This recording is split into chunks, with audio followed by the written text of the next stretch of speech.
정몽규 취임 후 보조금은 11년간 3배 늘었습니다. 정부 보조금은 연간 최소 110억 원 수준이며 스포츠 토토 등 복표 수익 연간 200억 원이 지원되고 있습니다. 주요국 정부 보조금 없거나 의존도 낮으며 피파 랭킹 20위권 국가들은 70% 이상이 협회장은 전문 경영인이 하고 있고 이외 축구인 등이 하고 있습니다. 우리나라처럼 재벌 총수가 회장인 곳은 단 한 곳도 없습니다. 대한축구협회에 연간 약 300억 원의 국가재정이 투입되면서 수익에서 정부 의존도가 약 30%에 달하는 것으로 나타나며 충격에 빠졌습니다. 사실상 정부 재원이 아니면 운영이 어려운 셈입니다. 미국과 일본 등 주요국은 국가보조금 의존도가 낮은 가운데 축협의 재정 자립을 촉구하는 목소리가 나오고 있습니다. 18일 한경닷컴이 축협의 손익계산서를 분석한 결과 지난 2013년 이후 보조금과 복표 수익을 제외하면 연 평균 300억 원 적자를 기록하고 있습니다. 축협의 손익계산서는 정부 재정 비중이 상당한 보조금과 스포츠 토토 등으로 알려진 복표 수익을 포함해 계산하면 재정 상황이 좋아지는 것처럼 보입니다. 복표 수익은 국민체육진흥공단이 국민체육진흥기금 조성을 위해 운영하는 국가정책사업에서 발생하기 때문에 정부 재원을 배분하는 세금의 성격을 가지는데요. 축협의 당기순이익은 최근 5년간 코로나 팬데믹으로 입장료 수익 등이 없어 38억 원의 적자를 기록한 2020년을 제외하곤 늘어나는 듯한 모습입니다. 2020년까지만 해도 보조금과 복표 수익은 연간 300억 원이었는데 2022년부터는 500억 원 안팎으로 급증했습니다.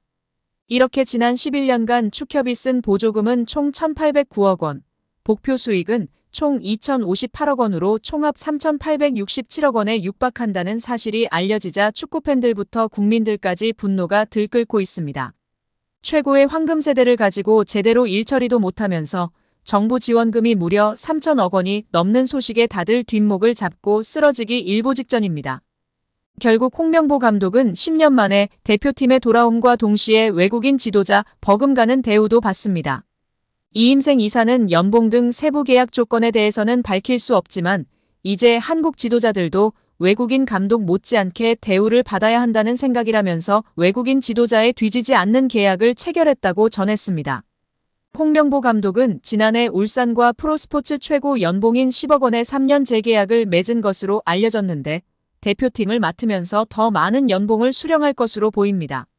직전 클린스만 감독의 연봉은 약 30억 원, 벤투 감독은 약 19억 5천만 원의 연봉을 받았기 때문에 최소 20억 원이고 최대는 30억 원 수준으로 예상받고 있습니다.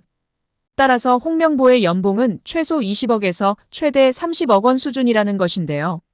월드컵 이후 아시안컵까지 계약을 장기간 맺었습니다.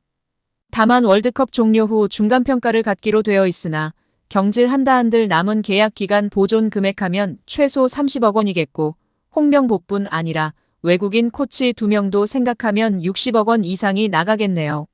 정말 최악인 것 같습니다.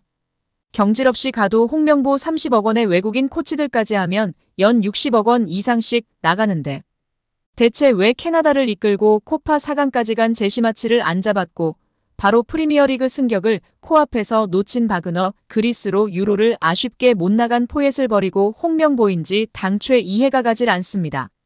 정말 최악입니다. 축협. 반드시 책임을 져야 할 것입니다. 지금 당장 말입니다. 지난 16일 경기도 안성에 있는 한 장례식장.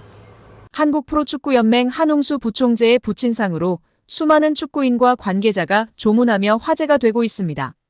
대한축구협회 정몽규 회장도 저녁 시간대에 빈소를 찾아 눈길을 끌었는데요. 정 회장은 한 부총재 그리고 그의 가족을 위로한 뒤 자리에 앉았다가 주요 인사를 만났습니다. 그리고 자리를 뜰 때 주변에 있던 조문객과 일일이 악수하며 죄송하다는 말을 한 것으로 알려졌습니다. 최근 대표팀 감독 선임 과정에서 발생한 논란을 비롯해 KFA를 둘러싼 각종 잡음을 의식한 발언으로 풀이되는데요. 당시 장례식장에 있던 한 축구계 관계자는 정 회장께서 인사할 때마다 죄송하다고 말했다고 합니다. 아무래도 축구계가 뒤숭숭한 만큼 수장으로 미안한 마음을 표시하려는 것 같더라고 귀띔했습니다. 그럼에도 다수 축구인은 아쉬운 목소리를 냈습니다. 한국 축구 수장이 상갓집에서 사죄할 게 아니라 대중 앞에서 해명이든 용서든 대국민 메시지를 내달라는 의미입니다. 또 다른 관계자는 지금 한국 축구를 바라보는 시선이 단순히 팬의 비판만이 아니지 않느냐. 축구계는 그야말로 쑥대밭이 나 있다. 이를 조금이라도 정리하고 앞으로 나아갈 만한 그림을 만들려면 회장이 나서서 수습해야 한다고 목소리를 냈습니다. 다수 축구인이 오간 장례식장에서는 단연 최근 KFA를 둘러싼 얘기가 오갔습니다. 그중 KFA의 안이한 행정 속 축구인조차 두 동강난 얘기가 곳곳에서 나왔습니다. 대표팀 감독 선임을 주도하는 전력강화위원회 위원으로 활동한 전 국가대표 박주호의 소신 발언이 시작점이었습니다. 그 후 이영표, 박지성, 이동국 등 축구계 스타가 비판 여론에 동참했습니다.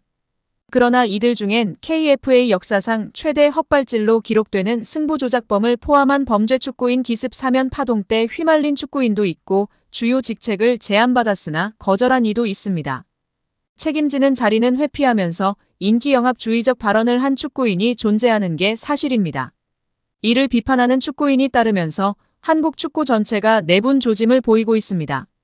여기에 상급기관인 문화체육관광부에서 이례적으로 대표팀 선임 과정을 비롯해 KFA 운영 전반을 직접 조사하겠다고 공표했습니다. 정치권의 비판 목소리도 끊이지 않는데요. 자연스럽게 정 회장에게 시선이 쏠리고 있습니다. 내년 KFA 회장 사선 도전이 유력한 그가 현재 논란에 침묵하는 건 정당성을 부여받기 어려운 상황입니다. 어느 방식이든 한국 축구가 재정비하려면 정 회장이 대중 앞에 다시 서야 한다는 견해가 축구인이 몰려든 상갓집에서도 울려 퍼졌습니다. 정작 사과해야 할 곳에서는 안 하고 있는 정몽규 회장인데요. 빠른 시일 내에 마이크 앞에 서시고 죄송합니다 뿐 아니라 회장직에서 물러나겠습니다 라고 발언하시길 바랍니다. 아니면 조만간 문체부의 심판이 속히 일어나길 바랍니다. 레전드들이 홍명보 감독 선임 이후 국대 선수들도 탐탁치 않아 할 것이라는 것을 직접적으로 표현할 수 없으니 애둘러 표현한 것이 집중 조명받고 있는데요. 박지성은 지난 5개월 동안 국내파 감독 선임론이 나올 때마다 상당히 여론과 평가가 좋지 않았다며 선수들은 국내파 감독을 선임하지 않을 거라고 기대했을 텐데 상당히 당황스러운 상황일 것이라고 발언한 사항이 주목받고 있습니다. 이영표는 팀 내 기강을 잡기 위해 국내파를 선임했다는 설명을 두고는 유럽에서 좋은 성적을 내고 긴 시간 동안 퍼포먼스를 내는 감독들은 팀도 잘 통제한다며 유독 한국 선수들만 한국 감독이 통제해야 한다는 것에 동의하기 어렵다고 했었습니다. 또한 절차상에 상당한 문제가 있어 선수들의 신임을 받을지도 의문이라고 발언했었습니다.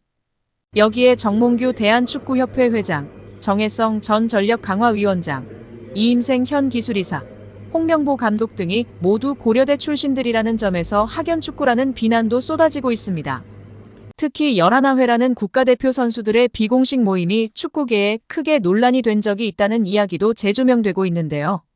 1995년 황선홍, 홍명보 등 11회 멤버들이 당시 박종환 감독에게 항명했다는 의혹이 제기된 바 있습니다.